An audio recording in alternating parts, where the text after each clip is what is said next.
Hi everyone, and welcome back to another session of me reading The Hobbit by Tolkien.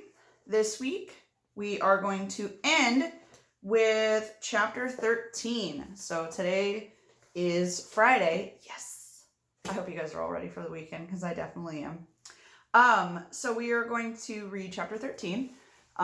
Chapter 12 I did in two parts. If you guys remember, at the very end of that one, Bilbo goes back to talk to Smaug, and he kind of riles him up. Not on purpose, but he kind of just was like, hey, maybe you shouldn't have done that.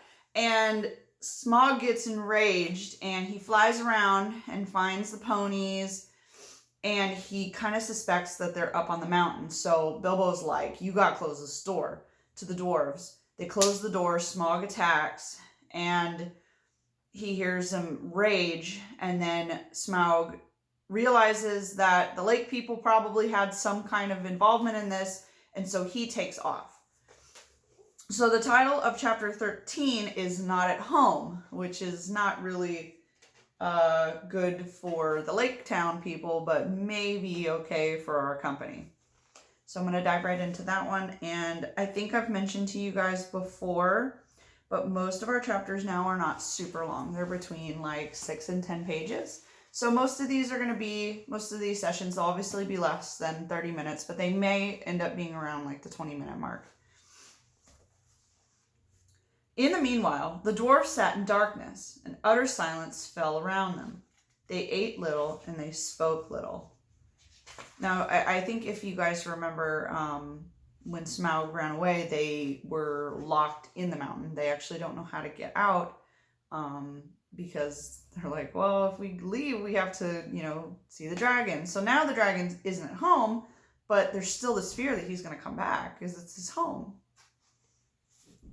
They could not count the passing of time, and they scarcely dared to move, for the whispers of their voices echoed and rustled in the tunnel. If they dozed, they woke still to darkness and silence going on, unbroken. At last, after days and days of waiting, it seemed, when they were becoming choked and dazed for want of air, they could no longer bear it. They would almost have welcomed the sounds of the dragon's return and the silence. They feared some cunning devilry of his, but they could not sit there forever. Thorin spoke first. Let's try the door, he said. I must feel the wind on my face soon, or I will die.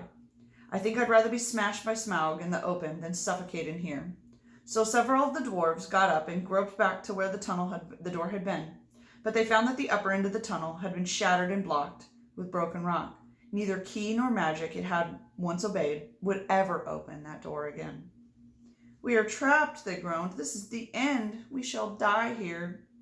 But somehow, just when the dwarves were most despairing, Bilbo felt a strange lightening of his heart, as if a heavy weight had gone from under his waistcoat. Come, come, he said. Where there is life, there is hope. As my father used to say, and third time pays for all, I am going down into the tunnel once again. I have been that way twice, when I knew there was a dragon at the end, and so I will risk it a third visit, when I am no longer sure. Anyway, the only way out is down, and I think that it is time that you had all come with me. In desperation, they all agreed, and Thorin was the first to go by Bilbo's side. Now do be careful, whispered the hobbit, and as quiet as you can be. There may be no Smaug in the bottom, but down there may be no Smaug at the bottom, but then again, there may be. Don't let us take any unnecessary risks. Down, down, down they went. The dwarfs could not, of course, compare with the hobbit in real stealth, and they made a deal of puffing and shuffling when echoes magnified alarmingly. But through every now and again, Bilbo in fear stopped and listened. Not a sound stirred below. Near the bottom, as well as he could judge, Bilbo slipped on his ring and went ahead, but he did not need it. The darkness was complete, and they were all invisible, ring or no ring. In fact, so black was it that the hobbit came to an opening unexpectedly, put his hand on air, and stumbled forward, and rolled headlong into the hall. There he lay face downward on the floor and did not dare to get up or hardly even to breathe. But nothing moved. There was not a gleam of light, unless, as it seemed to him, when he at last slowly raised his head, there was a pale white glint above him, far off in the gloom. But certainly it was not a spark of dragon fire through the though the worm stench was heavy in the place, and the taste of vapor was on his tongue. At length, Mr. Baggins could bear it no more. "Confound you, Smaug, you worm," he squeaked aloud. "Stop playing hide and seek. Give me light and then eat me if you catch me." Faint echoes ran round the hall unseen, but there was no answer. Bilbo got up and found that he did not know which direction to turn. "Now I wonder what on earth Smaug is playing at," he said. "He is not at home today, or tonight, or whatever time it is. I do believe, if Oin and Gloin had not lost their tinder boxes, perhaps we could make a little light, and have a look around, before the luck turns." "Light!" he cried. "Can anyone make a light?" The dwarves, of course, were very alarmed when Bilbo fell forward down the step into a bump into the hall, and they sat huddled where he had left them at the end of the tunnel. "Shh!" they hissed when they heard his voice, and though that helped the Hobbit find out where they were, it was some time before they could actually get anything out of them. But it was at the end, when Bilbo actually began to stamp on the floor and scream out, "Light!" at the top of his shrill voice, Thorn gave way, and Oin and Gloin were sent back to their bundles at the top of the tunnel. After a while, a twinkling gleam showed them returning, Oin with a small pine torch alight in his hand, and Gloin with a bundle of others under his arm. Quickly, Bilbo trotted to the door, took the torch, but he could not persuade the dwarves to light the others and to come to join him yet. As Thorn carefully explained, Mr. Baggins was still officially their expert burglar and investigator. If he liked to risk a light, then that was his affair. They would watch in the tunnel for his report, so they sat by the door and waited and watched. They saw the little dark shape of the Hobbit start across the floor, holding his tiny light aloft.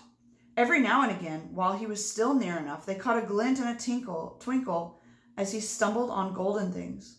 The light grew smaller as he wandered away to the vast hall. Then it began to rise, dancing into the air. Bilbo was climbing the great mound of treasure. Soon he stood on the top and still went on. Then they saw him halt and stoop for a moment, but they did not know the reason. It was the Arkenstone, the heart of the mountain.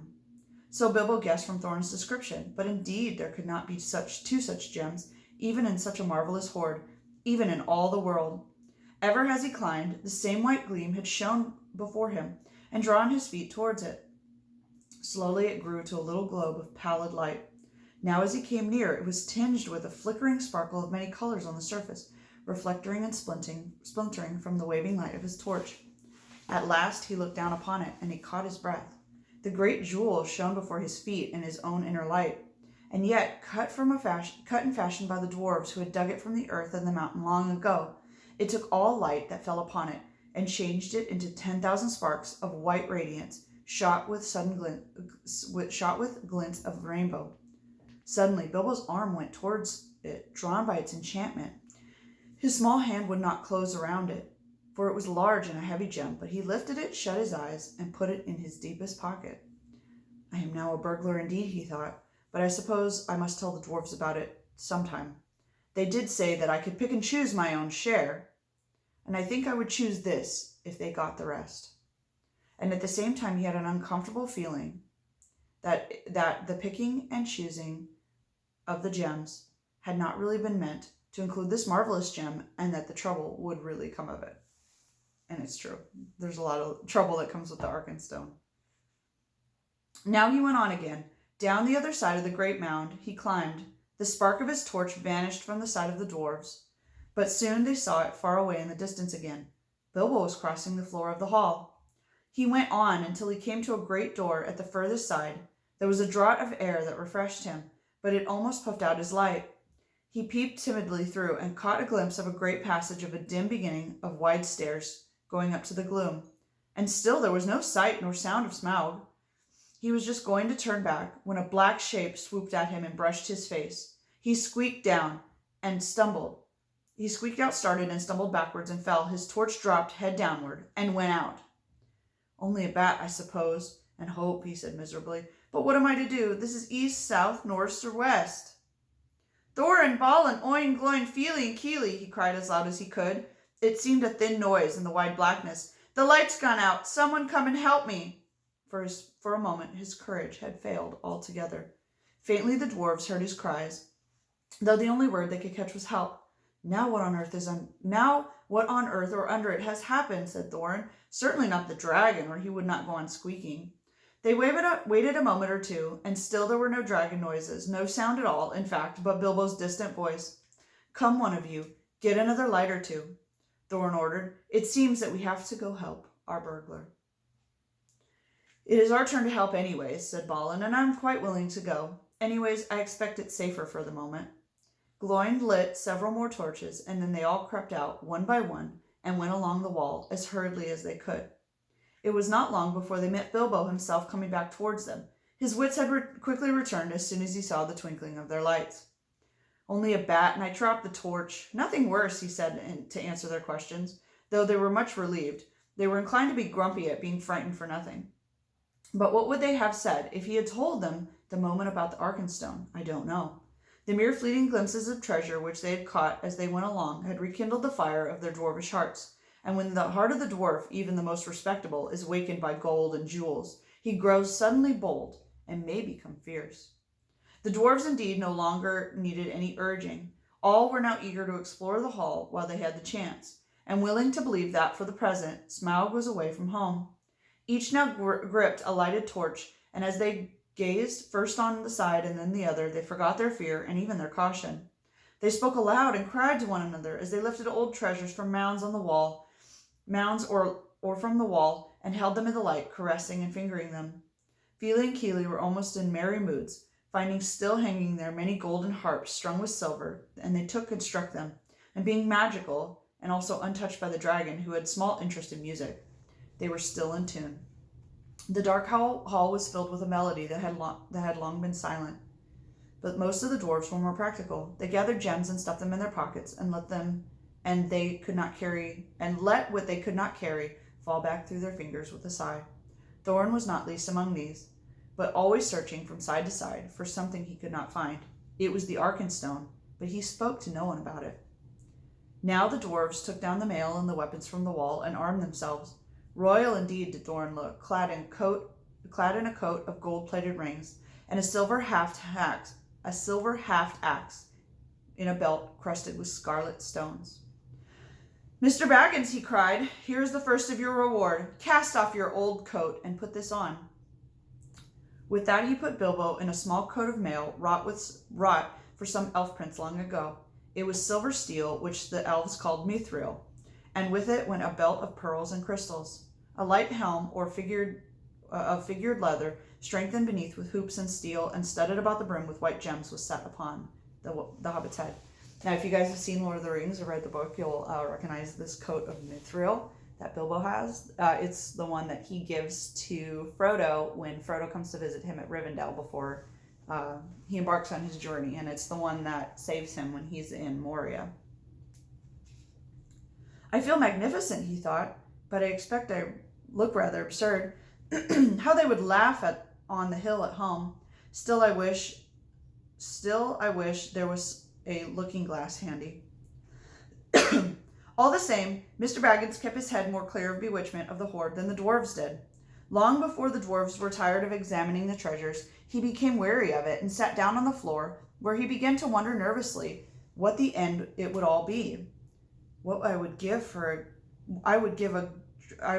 a good many of these precious goblets, he thought, for a drink of something cheering out of one of Beorn's wooden bowls. Thorin, he cried aloud, what's next? We are armed, but what good is any armor if we have not ever been before against Smaug the Dreadful? This treasure is not won back yet. We are looking for gold yet, but a way of escape. We have tempted luck too long. You speak the truth, answered Thorin, recovering his wits. Let us go. I will guide you. Not in 1,000 years should I forget the ways of this place. And then he hailed the others as they gathered together, and holding their torches above their heads, they passed through the gaping doors, not without a many backward glance of longing.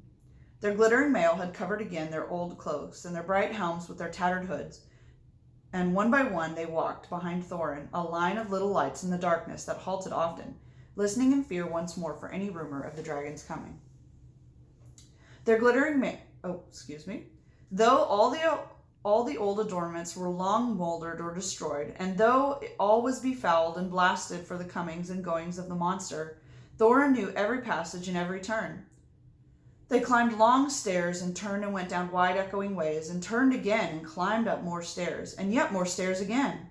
These were smooth, cut out of the living rock, broad and fair, and up the dwarves went, and they met no sign of any living thing, only furtive shadows that fled from approach of their torches fluttering into the draughts.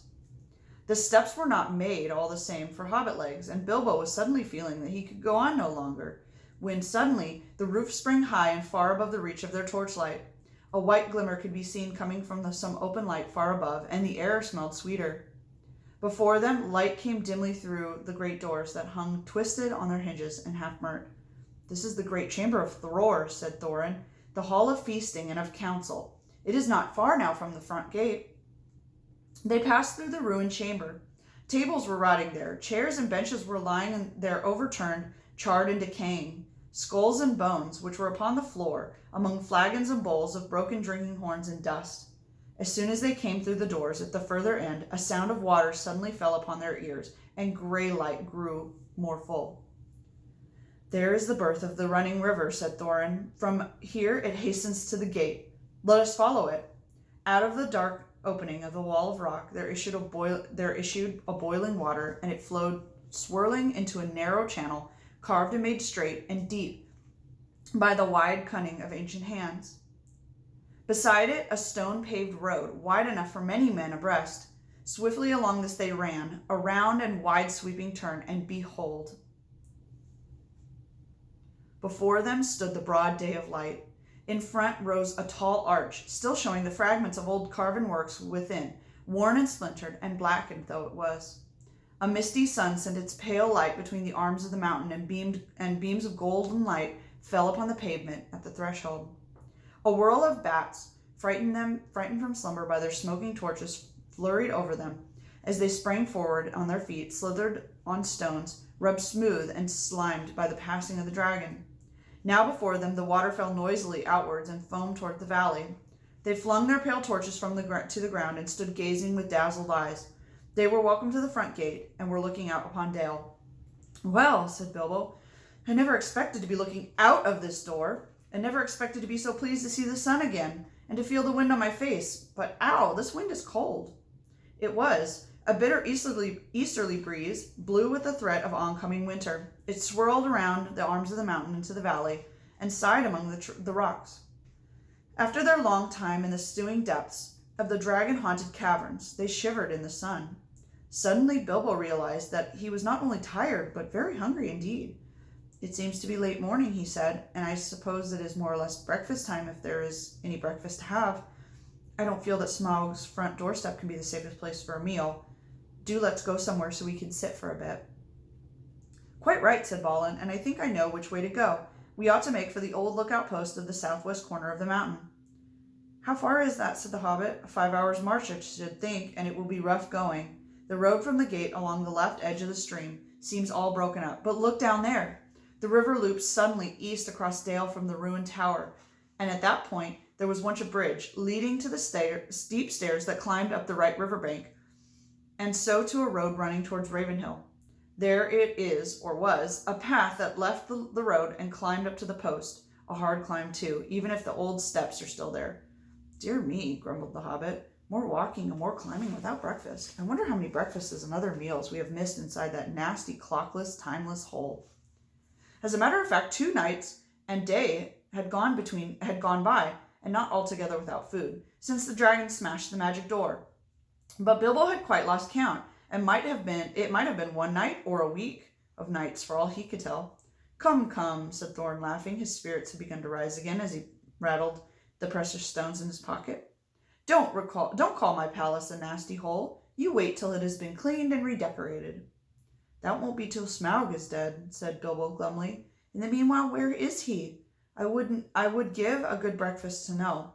I hope he is not upon the mountain looking down at us." The idea disturbed the dwarves mightily, and they quickly decided that Bilbo and Balin were right.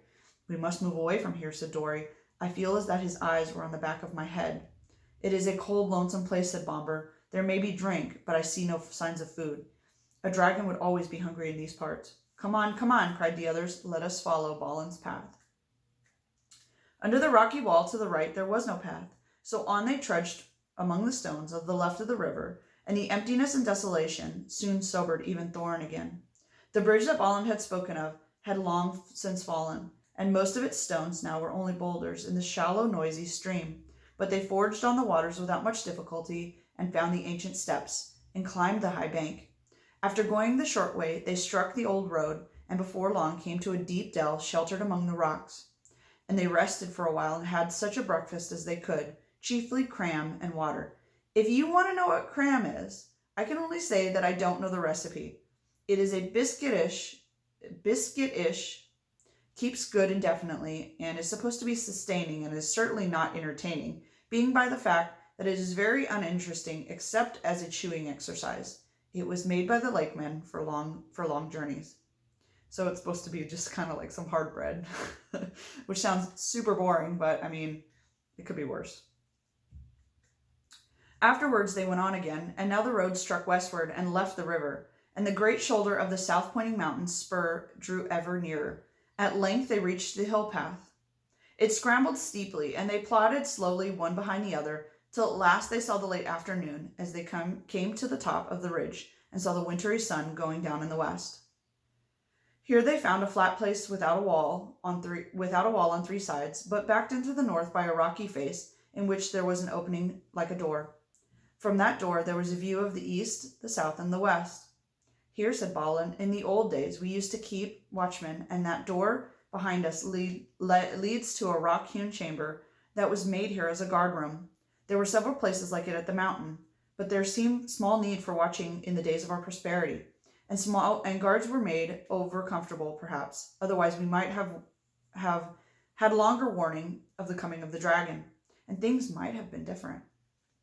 Still, here we can lie low and hide. Here we can now lie hid and shelter for a while and see much without being seen. Not much use is it if we had been seen coming here, said Dorry, who was always looking towards the mountain peak as if he expected Smaug to perch there like a bird on a steeple. We must take our chance of that, said Thorin. We can go no further today. Hear, hear, said Bilbo as he flung himself on the ground. In the rock chamber there would have been room for 100, and there was a small chamber further in, more removed from the cold outside. It was quite deserted. Not even wild animals seemed to have used it in the days of Smaug's dominion. There they laid their burdens, and some threw themselves down at once and slept, but the others sat by the outer door and discussed their plans. In all their talk they came perpetually back to one thing. Where was Smaug? They looked west, and there was nothing. East, and there was nothing. And in the south there was no sign of the dragon. But there was a gathering of very many birds. At that they gazed and wondered, but they were no nearer to understanding it when the first cold stars came out. So that is the end of chapter 13. And it's kind of curious, isn't it? Smaug's been gone for 2 days.